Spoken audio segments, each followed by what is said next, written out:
മറ്റു പലയിടങ്ങളിലും ഇത്തരത്തിൽ പണവും സാരിയും നൽകിയിട്ടുണ്ട് എന്ന് തെളിഞ്ഞു വരികയാണ്.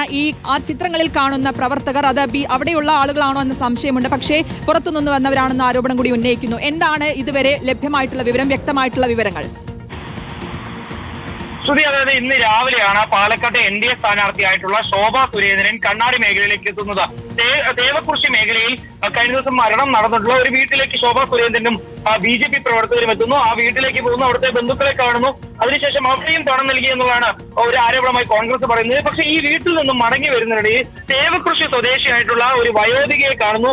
അവർക്ക് ആദ്യം ഒരു ഹാരം നൽകുന്നു. അതിനുശേഷം പിന്നീട് ശോഭാ സുരേന്ദ്രൻ സഞ്ചരിച്ചിരുന്ന അതേ വാഹനത്തിൽ ഉണ്ടായിരുന്ന വെള്ള വസ്ത്രം ധരിച്ച ചുരിദാർ ധരിച്ചിരുന്ന ഒരു സ്ത്രീ പിന്നീട് ആ വീട്ടിന്റെ മുറ്റത്തേക്ക് എത്തുന്നു. അവിടെ ഉണ്ടായിരുന്ന വയോധികയ്ക്ക് അവരുടെ കയ്യിലുണ്ടായിരുന്ന ബാഗിൽ നിന്ന് ഒരു 5000 രൂപ നൽകി എന്നുള്ളതാണ് കോൺഗ്രസ് ആരോപിക്കുന്നത്. കോൺഗ്രസ് അത് വെറും ആരോപണം മാത്രമായല്ല ഉന്നയിക്കുന്നത്.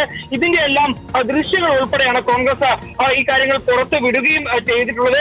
പിന്നീട് ഈ ദൃശ്യങ്ങൾ സഹിതം ശോഭാ സുരേന്ദ്രന്റെ അടുത്തേക്ക് ചെന്ന് എന്താണ് സംഭവിച്ചെന്നുള്ള കാര്യങ്ങൾ ചോദിക്കുമ്പോഴേക്കും പിന്നീട് എന്തിന് ദൃശ്യങ്ങൾ ശേഖരിക്കുന്നു എന്ന രീതിയിൽ പിന്നീട് ശോഭാ സുരേന്ദ്രനും കൂടി ഉണ്ടായിരുന്ന പാലക്കാട് മുനിസിപ്പാലിറ്റിയിലെ ചെയർപേഴ്സൺ ആയിരുന്ന പ്രമീള ശശിധരൻ പിന്നീട് കോൺഗ്രസ് പ്രവർത്തകർക്ക് നേരെ തിരിയുന്ന സ്ഥിതിയാണ് ഉണ്ടായത്.